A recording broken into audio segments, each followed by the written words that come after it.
Today we're continuing the Infinity Warps storyline. So Infinity Wars got to a point where we folded the entire universe in on itself, merging two of your favorite superheroes. So today's storyline, Iron Hammer, is the story of Iron Man and Thor merged into one individual. It's a fun little story in our Warp storyline, and if you want to know more about Infinity Wars and how this has even happened, then check out the video down below. But if you're wondering where we are, well, you've stepped into the complete story series here at Comicstorian, where we take some of your favorite pop culture lore and explain it to you in an audio drama. Now it is time to go into the Iron Hammer storyline.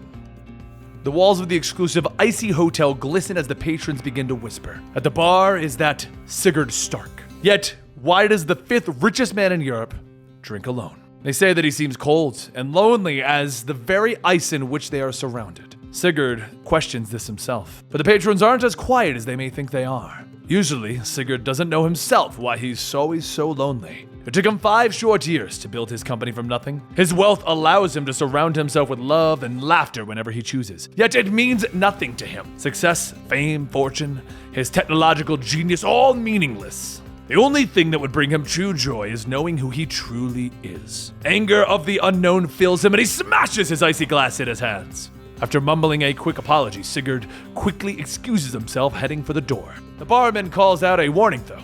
A storm is blowing in and a man was lost 2 months back. Right now, a storm suits my mood, Stark grumbles, knowing that the lost man was his friend, Algren Vanko. The icy wind and snow blow down on him as the thunder rumbles overhead. Stark questions his sanity, stepping out into a world like this. Yet the fury of the wind and snow, the lightning, the storm, it feels like home. Against his better judgment, Sigurd moves off into the wind-swept grounds. It was 5 years ago that he came walking out of a snowstorm very much like this one, and there are no records of him yet. The world knows his face now. How does a man appear from nowhere? From within the whirling winds, a forest seems to appear before Stark. It is strange, he knows these lands like the back of his hand, but he could swear that there was no forest here. Perhaps a saner man would have turned back, yet something in Sigurd's mind urged him forward that day. The wind lessened as the twilight deepened within the wood, and stepping from behind a tree, he stopped short. My God!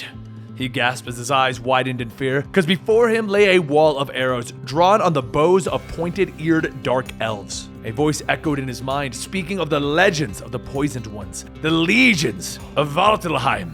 The arrow is unleashed, piercing his leg, bringing Sigurd down, and the elves cackle and laugh, stating that the poison will kill him within days. They turn as their commander orders them not to finish him. The one known as Crimson Curse knows this being. He is a man of science. He will be of use to us. Curse orders them to take Stark to the Dwarf, where he will be useful or die. Through the woods he is carried, finally arriving at a lonely cavern beneath a tree stump. From within issues a friendly voice. That of Eitri, the weaponsmith. Stark thinks himself mad, seeing a dwarf from Legends, but Eitri speaks to him, tells him that he is their captive, forced to make weapons for the Dark Legion, just as Stark is now. Yet despite the poison, Stark is not a man who's going to lay down and die, nor help evil. So the two devise a plan to arm Sigurd, to armor him against their arrows. If I must die, I'll feel better knowing that I spit in Malekith's face. The name means nothing to Stark. Simply a ghost from his past. The two begin to work along into the night, with Sigurd detailing future technology to the ancient dwarf. The poison begins to consume his body, so Eitri continues alone. His fevered dreams are filled with the image of Death's golden mask taunting him, and finally Eitri awakens him. Task is complete.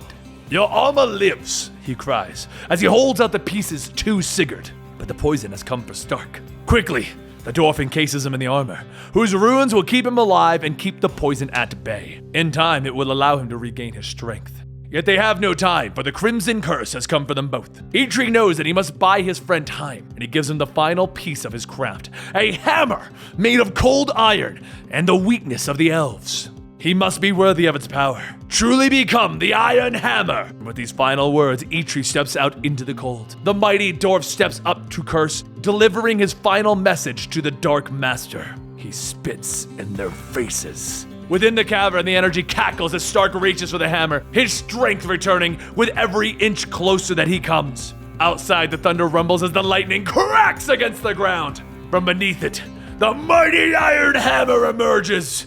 You, mortal man, The curse growls. Yet Stark is now more than mortal. The power of the gods courses through him. A beam of lightning cuts forth, throwing the creature through the trees. From the darkness, the elves attack, and using his Heimdall onboard computer, Stark can see everything. The battle is joined, the elves falling quickly against his power. But the curse returns, and the two beings begin to lock into battle. Suddenly, Stark realizes that the curse was once his friend Amalgam Vanko.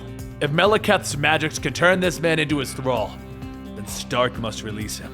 Using the hammer's magic, Stark drives it through his old friend, releasing his spirit. The battle is won. Yet Stark is watched from the halls of Asgard itself.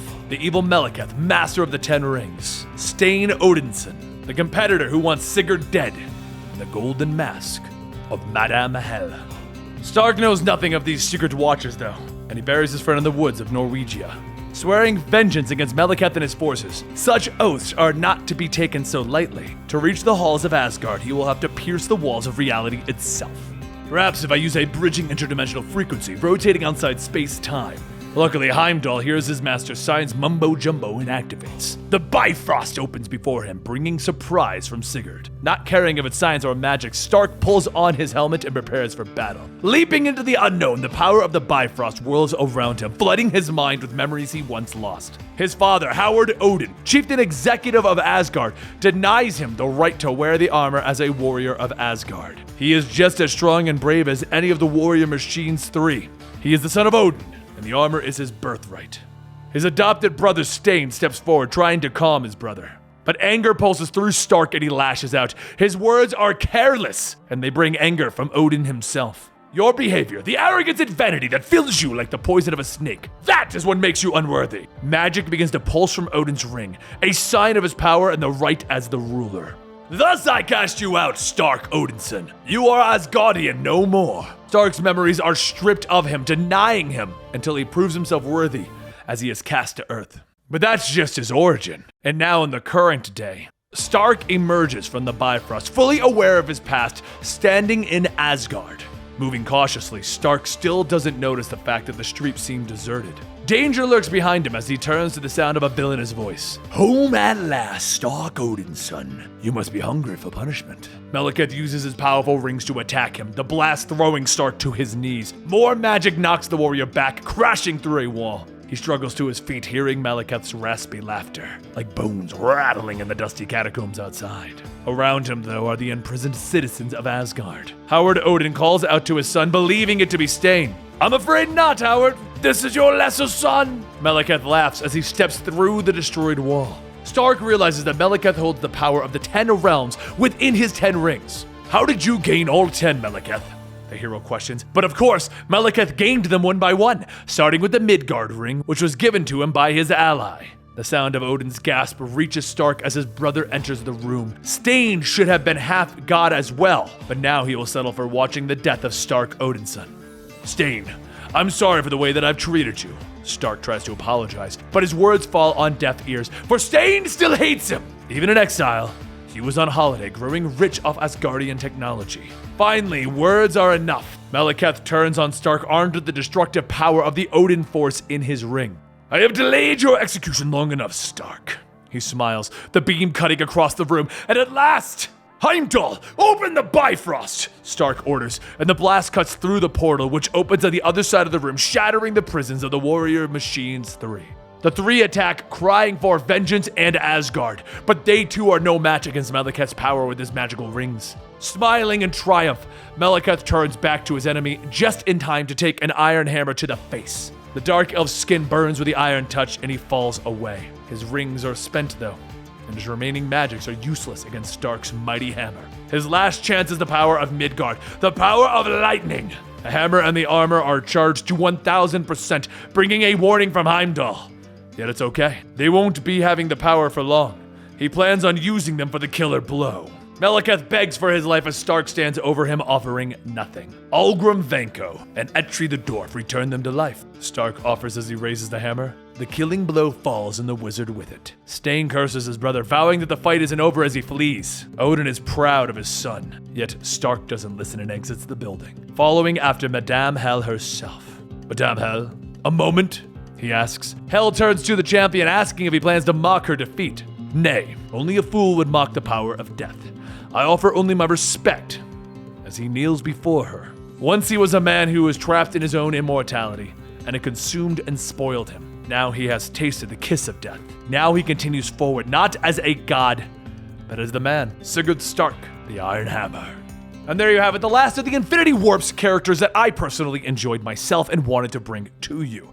Now, we're going to be bringing you the conclusion to Infinity Wars very, very soon, so make sure that you subscribe to the channel and you give this video a like so you can find out what happened to the Infinity Warps. Why aren't they around anymore? I'll see you guys next time right here at Comicstorian.